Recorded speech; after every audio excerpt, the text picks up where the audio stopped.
তোমার বিচার করিবেন সেই বিধাতা, তোমার বিচার করিবেন সেই বিধাতা। তার কাছে ফাঁকি ঝুঁকি কিছু চলে না, বারে বারে আর আশা হবে না, বারে বারে আর আশা হবে না।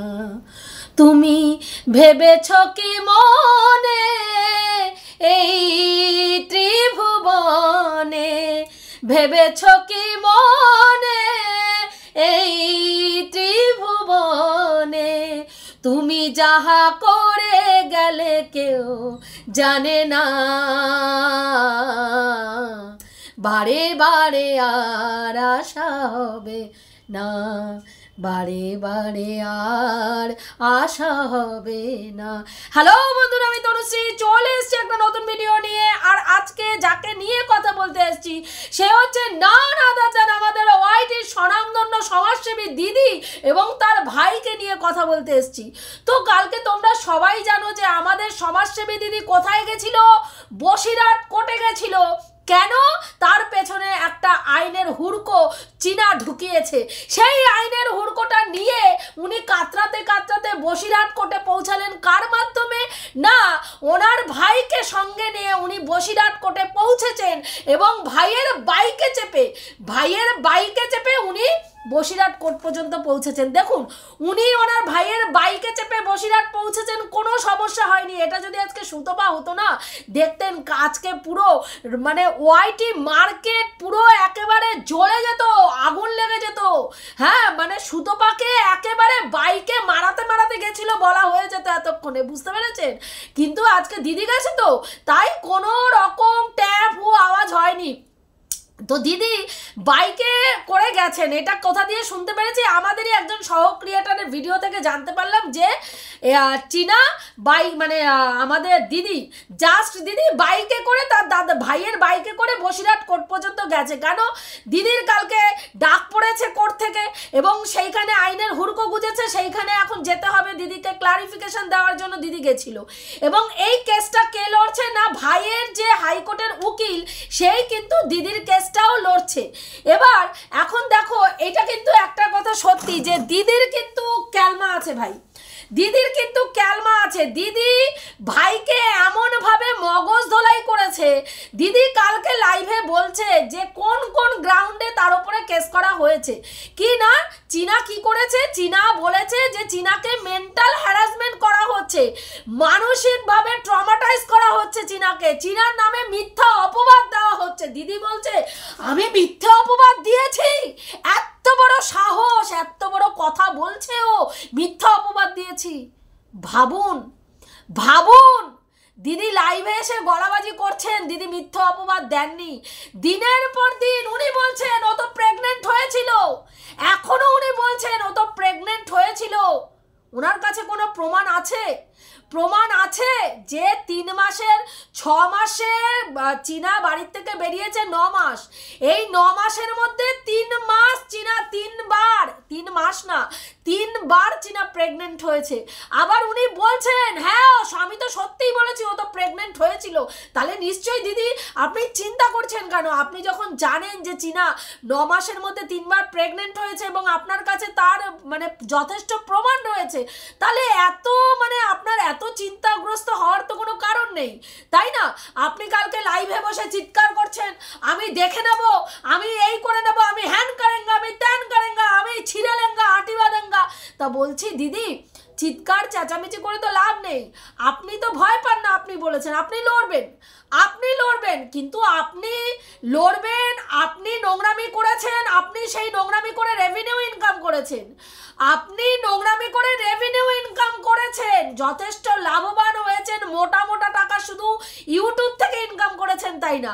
আপনি যে নোংরামি করেছেন, আপনি দলবাজি, আপনি গ্রুপবাজি, আপনি লবিবাজি করে সিন্ডিকেট রাজ চালিয়ে বেশ মোটা টাকা হস্তান্তর করেছেন একটা বাচ্চাকে বাচ্চাকে ট্রাম্প কার্ড হিসাবে খেলে বাচ্চাকে দিয়ে তুরুপের তাস হিসাবে বাচ্চাকে ব্যবহার করেছেন। প্রত্যেক সময় সিম্পাথি কার্ডে মানুষের সেন্সিটিভ জায়গাটাকে সুরসুরি দিয়েছেন। কিভাবে না, একটি বাচ্চাকে তার মা তার দৈহিক চাহিদা পূরণের জন্য ছেড়ে চলে গেছে, সেই জন্য সেই বাচ্চাটার প্রতি আমাদের সহানুভূতি, আমাদের ভালোবাসা, আমাদের আবেগ ঝরে ঝরে পড়ছে। বাচ্চাটা কতটা অসহায়, যার বাবা ওয়াইটি থেকে মাসে গেলে লাখখানিক টাকার উপরে ইনকাম করে, সেই বাচ্চাটাকে একটা দুস্থ বাচ্চার চিহ্ন দেখিয়ে এমনভাবে প্রকাশ করা হলো যে বাচ্চাটা অনাথ, বাচ্চাটার কেউ নেই, বাচ্চাটার মা দুষ্কর্ম করে পালিয়ে চলে গেছে বাচ্চাকে ফেলে রেখে। সেই বাচ্চার মাথার উপরে ছাদ নেই, রাতারাতি বাচ্চার জন্য খাটের টাকা চলে আসলো, আলমারির টাকা চলে আসলো, ফার্নিচারের ঘর ভর্তি ফার্নিচারের টাকা চলে আসলো, বাচ্চার গিফট বাবদ টাকার পর টাকা আপনার হোয়াটসঅ্যাপে ঢোকা শুরু হলো। এবং আজকের ডেটে আপনি বলছেন, তারপরে আপনি বলছেন যে আপনার নামে যে কেস করেছে, দরকার হলে চরম থেকে চরম শাস্তির ব্যবস্থা আপনি করবেন, চিনার চরম থেকে চরম শাস্তির ব্যবস্থা করবেন। কিন্তু কে আপনার কেস লড়ার জন্য টাকা কে দেবে? জনসাধারণ দেবে। বাহ ভাই বাহ, क्या बात है। সুতপা জনসাধারণের কাছে টাকা চেয়েছিল নিজের একটা কেস লড়ার জন্য। সেখানে সুতপার পেছনে যখন হুড়কো গুজেছিল, আইনের হুড়কো, তখন সুতপা কেস করার জন্য, কেস চালানোর জন্য বা আইনি পরামর্শ নেওয়ার জন্য সাধারণ ভিউয়ার্সের কাছে টাকা চেয়েছিল কিউআর কোড দিয়ে। এবং সেই কারণের জন্য সুতপার পেছনে আরও একটা আইনের হুড়কো গোজা হয়েছে ইডির মারফত। সেখানে সুতপাকে প্রমাণ করা হয়েছে সুতপা ক্রাউড ফান্ডিং করেছে। তো আপনি এত কিছু জানার পরে, যেখানে আপনি দেখছেন কিছুদিন আগে এই রিসেন্ট রিতম এবং রিনির সম্পর্ক, মানে ঘটনাটার মধ্যে রিনির ইয়ারকি মেরে জন্মদিনের গিফট নিয়ে ওরা এসি নিয়ে কথা বলছিল। সেই সময় ভিউয়ার্সরা ওরা ইয়ারকি করে বলেছে যে তোমরা যখন এত ভালোবাসো তোমরা আমাদেরকে এসির টাকাটা দাও, আমরা কালকেই এসি কিনছি লাইভে বসে। এবং সেখানে রিনি কি করেছিল, ওর কিউআর কোডটা দিয়েছিল এবং বহু মানুষ টাকা দিয়েছিল। সেখানে মোটামুটি 3000 কত টাকা উঠেছিল। এবং আজকের ডেটে কিন্তু রিতমের পেছনেও একটা হুড়কো ঢুকেছে এই বলে যে সে ক্রাউড ফান্ডিং করেছে। তাহলে আপনি কোন সাহসে বলছেন যে আপনি ক্রাউড ফান্ডিং এর জন্য আবার আপনি কিউআর কোড দিয়ে টাকা তুলবেন? কেন? আপনার অকাত কোথায় চলে যায়? যখন আইনের হুড়কো ঢোকে, আপনার স্বামী অসুস্থ হয়, তখন আপনি সোশ্যাল মিডিয়ায় ভিক্ষা চাইতে বসে যান, আর বাদ বাকি সময় আপনি প্রত্যেকটা ভিউয়ার্সকে, প্রত্যেকটা ক্রিয়েটারকে অকাত দেখান।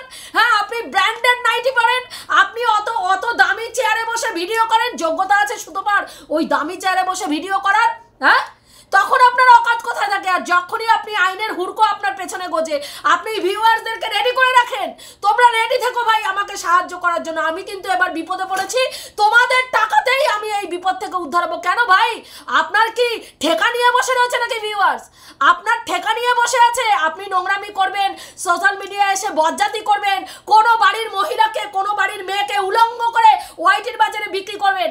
আপনি দেখেছেন 9 মাসের মধ্যে চীনা 3 বার প্রেগনেন্ট হয়েছে, বাচ্চা নষ্ট করেছে, আপনি দেখেছেন? চীনা লিভিং রিলেশনে ছিল, আপনি দেখেছেন? অথচ আপনি বলেছেন চীনা তার বাড়িতে ল্যাটাদীপ্তকে রেখে ক্যাথাকেতি করে, চীনা তার বাড়িতে থেকে ল্যাটাদীপ্তকে রেখে ক্যাথাকেতি করে, তার উত্তপ্ত উনানের ধোয়া আগুন নেবায়। এইরকম নোংরা কথা বলেছেন। তার গামলার মধ্যে 1000টা পুরুষ মানুষ খেলে, 1000টা ল্যাটা মাছ ঘুরে বেড়ায় তার গামলার মধ্যে। হ্যাঁ, বলেছেন। তার সেগুলোর প্রমাণ দেবেন না? আপনি বলছেন আমি ওকে মেন্টাল ট্রমাতে রেখেছি। আরে ভাই, সবাইকে তো নিজের মতন ভেবে নিয়েছেন, নিজের যেরকম লাজ লজ্জা কিচ্ছু নেই, অর্থ ইনকামের জন্য নরপিশাচে পরিণত হয়েছেন। না লাজ, না লজ্জা, না কোনো রকম কিছু আছে, অর্থটাই জীবনে আপনার কাছে সব হয়ে গেছে। আপনি সেই রকমই মনে করেছেন যে এই মেয়েটারও তাই নেই, এই বা মেয়েটার পরিবারকে, শুধু মেয়েটাকে নয় দিদি, কি বলছেন আপনি? চীনার বাড়ির পুরো প্রত্যেকটা ফ্যামিলি মেম্বারকে পরকীয়ার সঙ্গে লিপ্ত করে দিয়েছেন। চীনার ঠাকুমা, বয়স্ক ঠাকুমা, সেও নাকি বাচ্চা পাচারের সঙ্গে যুক্ত, আপনি বলেছেন। এখন আজকের ডেটে বলছেন আমি ওকে কোনো মিথ্যা কথা বলেছি, মিথ্যে অ্যালিগেশন দিয়েছি, ও আমার জন্য মেন্টাল হ্যারাসমেন্ট হচ্ছে, ও ও ডিপ্রেশনে চলে যাচ্ছে? না না না না, আপনি একটা মেয়েকে ভাই, হ্যাঁ আপনার মেয়ের বয়সী একটা মেয়েকে, আপনার মেয়ের বয়সী একটা মেয়েকে পুরো ওয়াইটির বাজারে জামা কাপড় খুলে প্রত্যেক দিন পার্ট বাই পার্ট ল্যাংটা করে তাকে বিক্রি করে খাচ্ছেন। সেই মেয়েটা ভাই ট্রমাটাইজ হবে না? সেই মেয়েটা ডিপ্রেশনে হবে না? কি আশ্চর্য কথা বলেন আপনি, সত্যি সত্যি। আসলে জানেন তো দিদি, আজকে ওয়াইটিতে মনে হচ্ছে আপনার রাজত্ব চলছে, আপনার রাজত্ব চলছে, নোংরামি করছেন, গলাবাজি করছেন, আবার সেই নোংরামি থেকে উদ্ধার পাওয়ার জন্য মানুষের কাছে বলছেন তোমরা আমাকে টাকা দেওয়ার জন্য রেডি থাকো, আমি কিউআর কোড দেব যখনই আমার দরকার লাগবে। কেন ভাই, কেন? আপনার নোংরামির ঠেকা কি মানুষ, সাধারণ মানুষ বসে আছে না? সাধারণ মানুষের টাকার গাছ লাগিয়ে বসে আছে তারা। আমি জানি আমার এই কথাতে কোনো সাধারণ মানুষ যারা আপনার প্রতি অন্ধ মোহগ্রস্ত হয়ে রয়েছে তাদের আসবে যাবে না, তারা টাকা দেওয়ার জন্য সত্যিই বসে আছে। না হলে আপনি যখন এই বাচ্চাটাকে নিয়ে ট্রাম্প কার্ড খেললেন তখন এত লাখ লাখ টাকা কখনো কখনো আপনার জায়গায় আপনার অ্যাকাউন্টে ঢুকতে পারে না, আপনার hand to hand lakh lakh টাকা মানে লেনদেন হতে পারে না, কারণ কিছু মানুষের কাছে অঢেল পয়সা আছে। এটা স্বাভাবিক, এটা স্বাভাবিক। বেশ কিছু মানুষের কাছে অর্থ খরচা করাটার জন্যই তারা বসে আছে, কিন্তু যেখানে যেখানে প্রয়োজন হয় সেখানে সেখানে তাদের টাকা বেরোয় না। যেখানে যেখানে প্রয়োজন হয়, এই যে ছেলেটা, এই যে আমাদের যেই দাদা মানে হাতে মধ্যে ওই যে সাপের মানে সাপ ছোবল দেওয়াতে যার এই যে বুড়ো আঙুলটা প্রায় বাদের পথে হয়ে যাচ্ছে, পিয়ারলেসে দীর্ঘদিন ধরে তার চিকিৎসা চলছে, অস্ত্রোপচার চলছে, তার দেখুন গিয়ে শাশ্বততা মনে হয়। তাকে সাহায্য করার জন্য কতবার কিউআর কোড দিয়েছে, দেখুন গিয়ে তারা কত পরিমাণ সাহায্য পেয়েছে। মানুষ এই সব ক্ষেত্রে ঝাঁপিয়ে পড়ে না। আপনাদের মতন মহিলাদের পেছনে মানুষের টাকা ঢালার সময় কারণ আপনি যত আপনাকে সব জায়গা দিয়ে সেভ করবে তারা সুন্দরভাবে চটি গল্প শুনতে পারবে, কারণ সেন্সেশন হয় ওই সব গল্প শুনলে। যারা আপনার ভিডিও দেখতে যায় তারা ওই সব ভালোবাসে, খিস্তা খিস্তি, গালাগালি, নোংরা কথা, নোংরা ভাষা, ছিঁড়ে দেবো, ফাটিয়ে দেবো, ভেঙে দেবো, লাথি মেরে ফাটিয়ে দেবো, এইসব কথা তারা শুনতে ভালোবাসে। সেই কারণের জন্য হ্যাঁ, এবার দেখুন আপনার কপালটা কিন্তু একদিকে ভালো, সত্যি কথা এটা মানতে হবে, আপনার কপাল ভালো। দেখুন আপনি একটা ছেলেকে তার পুরো সংসার জীবনটাকে একেবারে তছ নচ করে একেবারে শেষ করে দিয়েছেন। একটা ছেলেকে পুরো চারিপাশ থেকে কোর্ট আইন আদালতের ঝামেলার চক্করে একেবারে এমনভাবে ফাঁসিয়েছেন যে কবে যে এখান থেকে উদ্ধার পাবে তার কোনো ঠিক নেই। কিন্তু দেখুন সে কিন্তু আপনার প্রতি লয়ালিটি মেনটেন করে চলেছে। মানে দিদি বলে কথা। দেখুন বসিরহাটে আপনি গেছেন হুড়কো নিয়ে, ভাইও পেছন পেছন চলে গেছে আপনাকে সেখানে হুড়কো বার করার জন্য চলে গেছে, কারণ ভাইকে আপনি টাকা পয়সা দিয়ে এমনভাবে মোল্ড করে রেখেছেন। ভাই জানে ভাই দিদি থাকলে আমার পাশে আর আমার কিচ্ছু দরকার নেই। আজকে কিন্তু সেই জায়গায় দাঁড়িয়ে সুতপার কপাল কিন্তু বহুত খারাপ, যে সুতপা একজনের জন্য মানে কি বলবো একেবারে গলা অবধি জলে নেমেও বদনাম কুড়িয়ে লাস্টে জাল থেকে উঠলো, যার জন্য গলা পর্যন্ত মানে জলে ডুবলো, সে ভাই সুতপার জন্য পায়ের পাতাও ভিজালো না।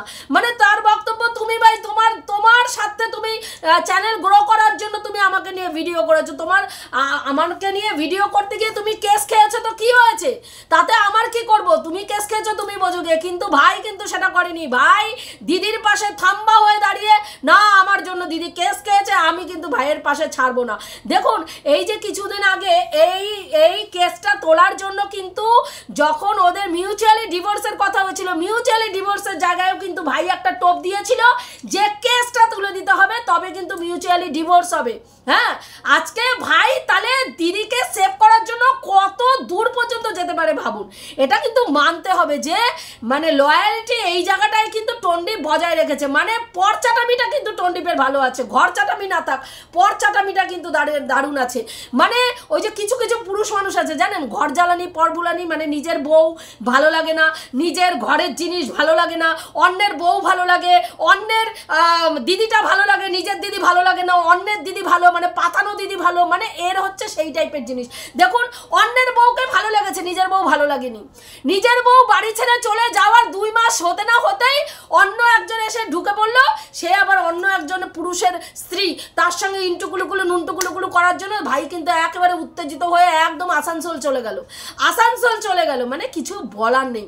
আজকে ভাই কি বলছে, চীনা চুরি করেছে, ওর তিলে তিলে তৈরি করা, তিলে তিলে শাখা বাঁধানো গলার চেন, তিলে তিলে তৈরি করা গয়না চীনা চুরি করে নিয়ে গেছে। আচ্ছা বন্ধুরা, স্ত্রী ধনকে চুরি বলে আমি ঠিক জানি না।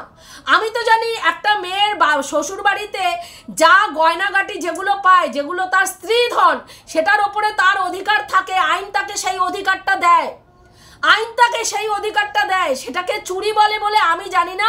এবার তোমরা যদি কেউ জেনে থাকো আমার কমেন্ট বক্সে অবশ্যই কমেন্ট করো। তা আমার কথা হচ্ছে, আজকে চীনা শাখা বাঁধানো নিয়ে গেছে। চীনা তো যেদিনকে গেছিল সেদিনকে বলেছে 17 তারিখ রাত্রে চীনা বেরিয়ে গেছিল, হাতে তার কি ছিল, হাতে তার একটা টলি ছিল আর এক হাতে নোড়া ছিল, যে তালাটা মানে আর কি তার আত্মরক্ষার জন্য। যদিও টন্ডিপ ভাই গল্প দিয়েছে যে সে তালা ভেঙে বেরিয়ে যেতে চেয়েছিল, একাই বেরিয়ে যেতে চেয়েছিল। এরা বলেছিল একা গেলে হবে না, বাড়ির লোককে ফোন করো, বাড়ির লোক আসবে তবে এরা একে ছাড়বে, একে ছাড়বে। সেখানে সেই মুহূর্তে চীনার নোড়া হাতে দাঁড়িয়ে রইল। তাদের অন্য ঘরে পুরনো বাড়ি যেটা রয়েছে সেইখানে তার বাবা, যেই মানে আর কি স্টোর রুম যেটাকে বলে, সেখানে বাবা শোয়, সেইখানের থেকে সে মাটির তলায় নাকি ওদের গয়নাগাটি থাকে। আচ্ছা একটা সোনার চেন, হাতে শাখা বাঁধানো, এগুলো কে ভাই মাটির তলায় ঢুকিয়ে রাখে? আমি তো জানি যারা তিজুরি ভর্তি গয়না রাখে তাদের এই ধরনের দরকার থাকে। তো এদের তো আমরা এরও আগে তো এদের পুরনো ব্লগেই আছে যে এদের বাড়িতে একবার চুরি হয়ে গেছে। তারপরে এরা কবে কোন দিন এত এত গয়না বানালো যে একেবারে মাটি খুঁড়ে তার তলায় তিজুরি বানিয়ে তার মধ্যে গয়না রাখতে হচ্ছে, এবং সেই গয়না রাতারাতি চীনা মারধর খাওয়ার পরে ওখান থেকে মাটি খুঁড়ে সেই গয়না বার করে নিয়ে আসলো। আর আজও অবধি যে পুরুষ মানুষ তার স্ত্রীকে প্রতিনিয়ত 17 তারিখের রাত্রি থেকে যে পুরুষ মানুষ তার স্ত্রীকে নগ্ন করে বিক্রি করা শুরু করলো ওয়াইটিন মার্কেটে, সে তার স্ত্রী যে গয়না চুরি করে নিয়ে গেছে সেই জন্য গিয়ে কেস করতে পারলো না। কি হাস্যকর লাগে না, কি হাস্যকর লাগে না? চীনার মাল রিকভারি করার দিনকে যখন চীনার বাড়ির লোক আসলো, চীনার বাড়ির লোককে চীনার বাবাকে সমানে পোক করে করে উত্তেজিত করা হলো, এবং ভদ্রলোক মাথা ঠিক রাখতে না পেরে বললো কলসি দিয়ে মাথা ফাটিয়ে দেবো, এই ক্যামেরা ভেঙে দেবো। সেটাকে সঙ্গে সঙ্গে ক্যামেরা বন্দি করে ক্যাপচার করে সোশ্যাল মিডিয়ায় ছেড়ে দেওয়া হলো, এবং তারপরের গল্প কি দেওয়া হলো না, ওকে নাকি নতুন বাড়িতে ডেকে নিয়ে গেছিল ওর শ্বশুর, এবং সেখানে গিয়ে উদুম পিটিয়েছে। ভাবুন, যেখানে পুলিশ প্রশাসনের লোকরা রয়েছে, এত পুলিশ ফোর্স রয়েছে, সেখানে নাকি জামাইকে শ্বশুর ডেকে নিয়ে গেল নতুন বাড়িতে, এবং সেখানে গিয়ে উদুমে নাকি পিটালো, মানে সেখানে কোনো আইনের লোকরা দেখলো না, এবং সেটা নিয়ে কেসও হয়ে গেল। সেটা নিয়ে চীনার বাড়ির প্রত্যেকের নামে, যারা মাল রিকভারির দিনকে যারা যারা চীনার কাছে গেছিল, চীনার সঙ্গে গেছিল, প্রত্যেকের নামে কেস হয়েছে। ইভেন চীনার মামা তো ভাইকে পর্যন্ত কেস দিতে ছাড়েনি, কেস দিতে ছাড়েনি। সেখানে এত বড় একটা চুরি হয়ে গেল বাড়িতে, সেখানে আমাদের টন্ডিপ ভাই কি কি গয়না চুরি হয়েছে আজ অবধি তারও হিসাব দিতে পারলো না। কত টাকার গয়না ছিল, কি কি গয়না ছিল, কিছুই টন্ডিপ ভাই বলতে পারলো না। অথচ এই টন্ডিপ ভাই যে চীনার 5 লাখ টাকা চুরি করে নিল, সেটা নিয়ে কিন্তু টন্ডিপ ভাই স্পিকটি নট করে বসে রয়েছে। সেখানে কিন্তু উনি চোর না, মানে চীনার টাকাটা যে 5 লাখ টাকা যে চুরি করলো চীনার অ্যাকাউন্ট থেকে, সেটা কিন্তু চীনা প্রমাণ সমেত দেখিয়ে দিয়েছে ওয়াইটিতে, প্রমাণ সমেত দেখিয়েছে। কিন্তু ভাই সেটা চোর বললে হবে না, ওটা ওর বাড়িতে থেকে প্রমোশন পেয়েছে, ওর বাড়িতে থেকে প্রমোশনাল ভিডিও করেছে, সেখানে ভাই তাকে চোর বললে কি করে হবে? চীনাকে চোর বলা যাবে? চীনার স্ত্রী ধন নিয়ে চীনা বেরিয়েছে। চীনা যেদিনকে প্রথম ভিডিও করেছে সেদিনকে দেখিয়েছিল যে ওর হাতে একটা শাখা বাঁধানো ছিল, আর মনে হয় সম্ভবত গলায় একটা চেন ছিল, আর হাতে মনে হয় একটা আংটি মনে হয় ছিল। তো এইটা এগুলো কিন্তু চীনা নিজেই দেখিয়েছিল। সেখানে আজকের ডেটে তাকে প্রমাণ করা হচ্ছে যে সে চুরি করে বাড়ির থেকে এসছে, তার বিচার যেন ঈশ্বর করে। তো বলছি টন্ডিপ ভাই, চীনার বিচার তো ঈশ্বর করবে, তো তোমার বিচার ঈশ্বর করবে না? যে দিনের পর দিন সোশ্যাল মিডিয়ায় তার বউকে বিক্রি করে এই অট্টালিকা বানিয়েছে, এই যে রাজপ্রাসাদটা তৈরি হলো বউকে বিক্রি করেই তৈরি হয়েছে। তোমার থোবড়া দেখে এই রাজপ্রাসাদটা তৈরি হয়নি ভাই। কোনোদিনও সমালোচনা না ছুড়লে, বউয়ের পিন্ডি না চটকালে তোমার ভিডিওতে গিয়ে হাতে গোনা ভিউজ হয়। হ্যাঁ, যেই দিনকে তোমার ভিউজ কমে যায় তুমি চীনার পিন্ডি চটকাতে বসে যাও। চীনা কিন্তু এখনো পর্যন্ত শুধু চুল্লুখোর ছাড়া আজ পর্যন্ত আর তোকে লাস্টের দিকে বলেছিল চল ফট চল ফট, আমি তোকে দেখে নেবো বা কিছু এই ধরনের, যখন ওর চ্যানেলটা স্ট্রাইক পড়েছিল দিয়েছিল, দুটো স্ট্রাইক, একটা স্ট্রাইক না। স্বাভাবিক, একটা মেয়ে কষ্ট করে তার চ্যানেল দাঁড় করিয়েছে এবং সেইটাই তার সোর্স অফ ইনকাম, সেখান থেকে সে ইনকাম করে একটা কেস লড়ছে, সে নিজের পায়ে দাঁড়িয়ে নিজের বাচ্চাকে নিজের কাছে আনার চেষ্টা করছে, সেখানে তার চ্যানেলটার মধ্যে দুটো স্ট্রাইক দিয়ে তার পেটে লাথি মারা হলো। সেদিনকে তো সে ক্ষিপ্ত হবেই ভাই, সেদিনকে তো সে ক্ষিপ্ত হবেই, তাই সে ক্ষিপ্ত হয়েছে এবং উগ্রভাবে এসে বলেছে। আজকে সেদিনকে সে আউটবাস্ট করেছে যথারীতি, সেদিনকে সে রেগে গেছে। স্বাভাবিক, একটা মেয়ের যদি পেটে লাথি মারা হয় তাহলে সে তো বলবেই, সে আউটবাস্ট করেছে, স্বাভাবিক। এবং সেদিনকে সে উগ্রভাবে কথা বলেছে, সেদিনকে সে বলেছে আমি দেখে নেব, আমি দেখে নেব, চল ফট ফট। তোর মানে এবার আমি মানে ও কিন্তু কোনো আইনি ঝঞ্ঝাট, কোনো নোংরামি, কোনো কাদা ছড়াছড়ির মধ্যে যেতে চায়নি। প্রথম থেকে মিউচুয়ালি ডিভোর্স, কোনো কিছু টাকা পয়সা কোনো কিচ্ছু চায়নি, শুধু ডিভোর্সটা চেয়েছিল, শান্তিমতো ডিভোর্সটা চেয়ে সে তার মতন থাকতে চেয়েছিল। কিন্তু প্রতিদিন প্রতিনিয়ত প্রতি সময় তাকে গুটি হিসাবে যখন যেমনভাবে দরকার তেমনভাবে ব্যবহার করা হয়েছে। আর আজকের ডেটে কি হচ্ছে না, চোর বদনাম, দীর্ঘদিন ধরে চুরি করে নিয়ে গেছে, চোর চোর চোর বলে মানে বলা হচ্ছে, অথচ সে কি চুরি করে নিয়ে গেছে, কত টাকার গয়না ছিল, কি কি গয়না ছিল, আজ পর্যন্ত না তো তার ছবি দেখাতে পেরেছে, না তো তার সেটা প্রমাণপত্র হিসাবে কিছু দেখাতে পেরেছে, না তো গিয়ে থানায় গিয়ে সে কোনো কেস করেছে। এবং এটা নিয়ে আমি একটা লাইভে উঠে আমাদের মানবাধিকার দিদিকে প্রশ্নও করেছিলাম যে তার যখন গয়না চুরি হলো কেন সে থানায় জানালো না। সে এত কিছু জানাতে পারলো, তার বাড়িতে মাল রিকভারি করতে আসার সময় তার পুরো, তাকে নাকি উদুম মারা হয়েছে, তাকে মেডিকেল নিতে হয়েছে বলে পুরো চীনার বাড়ির লোকের সম্বন্ধে সবাই নামে কেস করে দিল, অথচ তার বাড়িতে চুরি হয়ে গেল, সেই কেসটা সে করলো না।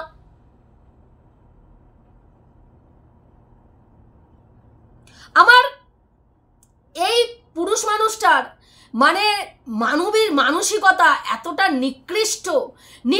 দেখুন 5 বছর একটা মেয়ের সঙ্গে 5 বছর কিন্তু সংসার করেছে, কিন্তু তার প্রতি না আছে এতটুকু ভালোবাসা, না আছে এতটুকু সম্মান, না আছে এতটুকু মানে কিচ্ছু নেই, কিচ্ছু না।